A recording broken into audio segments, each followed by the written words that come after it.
এই পর্বে আমরা আপনাদের নিয়ে যাব ৩.৫ দশক আগে। ৭০ দশকের মাঝামাঝি যখন দক্ষিণ আফ্রিকার এক জেলের ভেতর পরবর্তীতে আন্তর্জাতিক বেস্টসেলার হয়ে ওঠা একটি বই ধীরে ধীরে জন্ম নিচ্ছে। সেই বইটি আর কিছুই নয়, প্রবাদ প্রতিম নেলসন ম্যান্ডেলার আত্মজীবনী।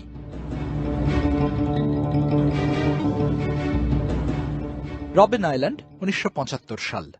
সুদীর্ঘ কারাবাসের সাজা পাওয়া ৪ জন কয়েদি তাদের রক্ষীদের কড়া নজর এড়িয়েই গোপনে পরস্পরের সাহায্যে একটা কাজ হাসিল করতে নেমেছেন। এই ৪ জনের অন্যতম হলেন ম্যাক মহারাজ।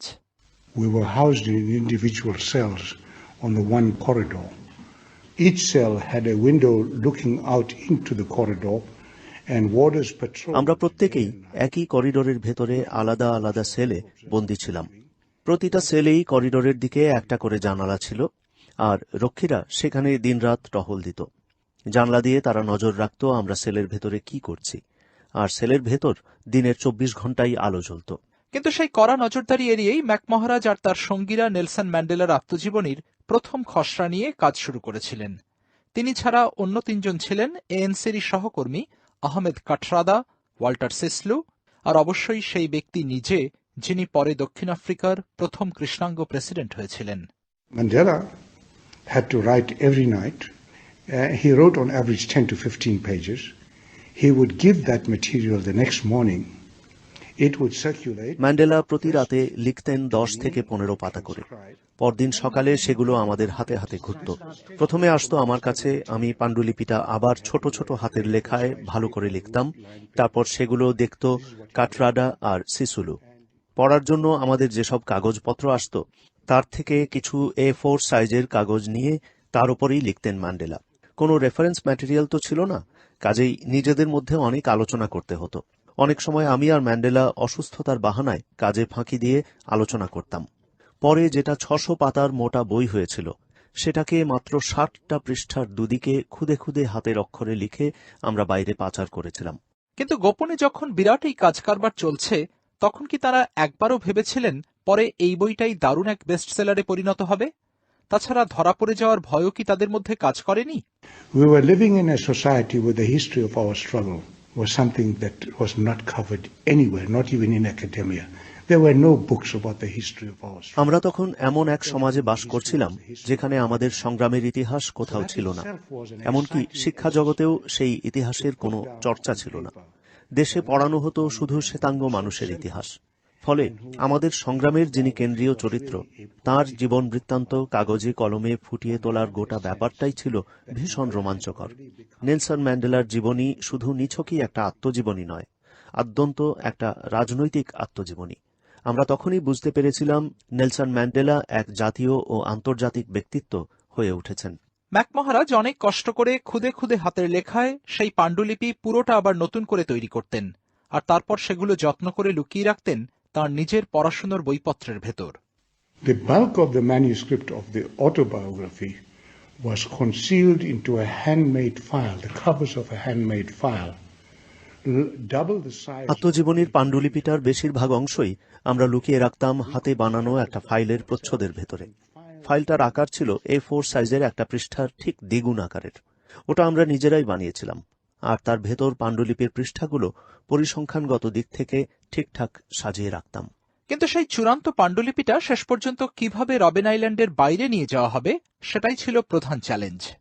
ম্যাক মহারাজের মুক্তি পাওয়ার সময় ধীরে ধীরে এগিয়ে আসছিল, তবে সঠিক তারিখটা জানা ছিল না কারো। Unexpected, in October, one afternoon, I am simply called to the office of the prison authorities. And when I get there, they say, right, you're not returning to your cell.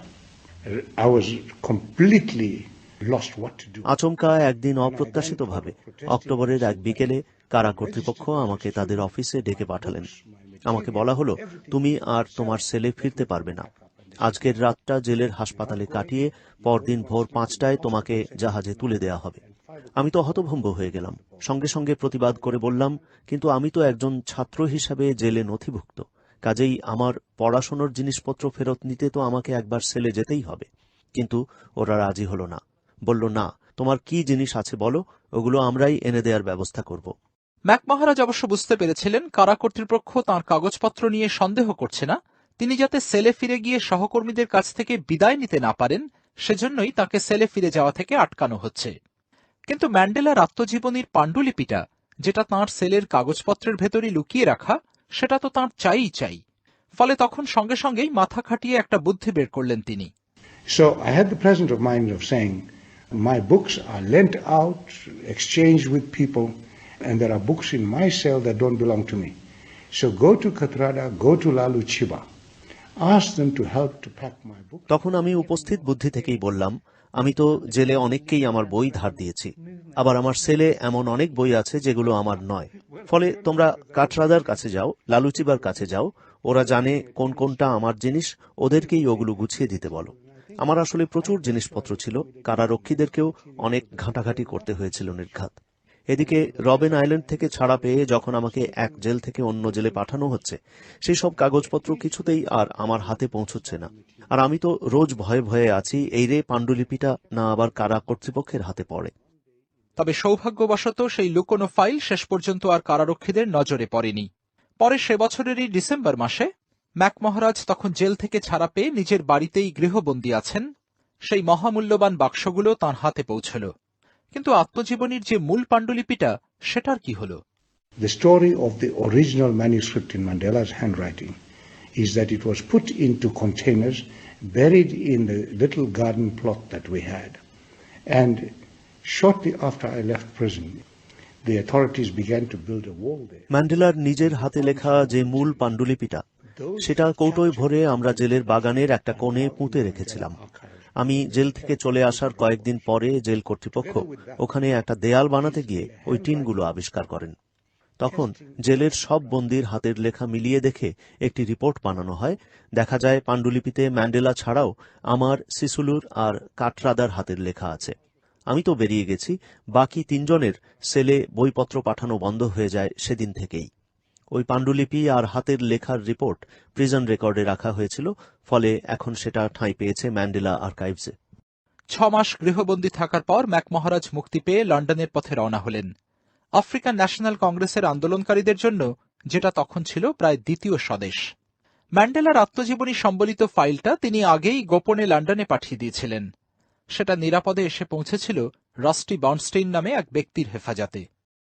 Rusty was in the Central Committee of the Communist Party, and I knew that we had worked together in the underground propaganda division, that if the message went to him to keep it safely, I knew he would be puzzled, but he would. Rusty ছিলেন communist পার্টির কেন্দ্রীয় কমিটির সদস্য। Underground propaganda বিভাগে আমরা একসাথে কাজও করেছিলাম। বন্ধ ফাইলটা সযত্নে রাখতে বলায় ও হয়তো একটু অবাক হয়েছিল, কিন্তু রেখেছিল ঠিকই। আমি লন্ডনে পৌঁছে ওকে বললাম ফাইলটা নিয়ে একটা ক্যাফেতে চলে আসতে। সেখানে ডক্টর ডাডুও আমাদের সঙ্গে যোগ দিলেন। তারপর আমরা তিনজন উল্টো দিকে কমিউনিস্ট পার্টির অফিসে ঢুকলাম ওই ফাইলটা নিয়ে। একটা ব্লেড চেয়ে নিয়ে সেটা কাটতেই বাইরে ছড়িয়ে পড়ল একরাশ কাগজ। ওটাই ছিল নেলসন ম্যান্ডেলার আত্মজীবনী আর তার লেখা বিভিন্ন প্রবন্ধের সংকলন।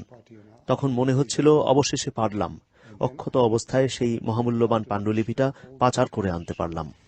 And it was mission accomplished. We had successfully smuggled it out, that it had come out intact. বাইরে বেরোলো ঠিকই, বইটি কিন্তু তখনই প্রকাশিত হতে পারল না।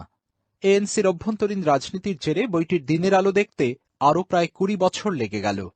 1995 সালে জেল থেকে নেলসন ম্যান্ডেলার মুক্তির পরই প্রকাশিত হল সেই বই।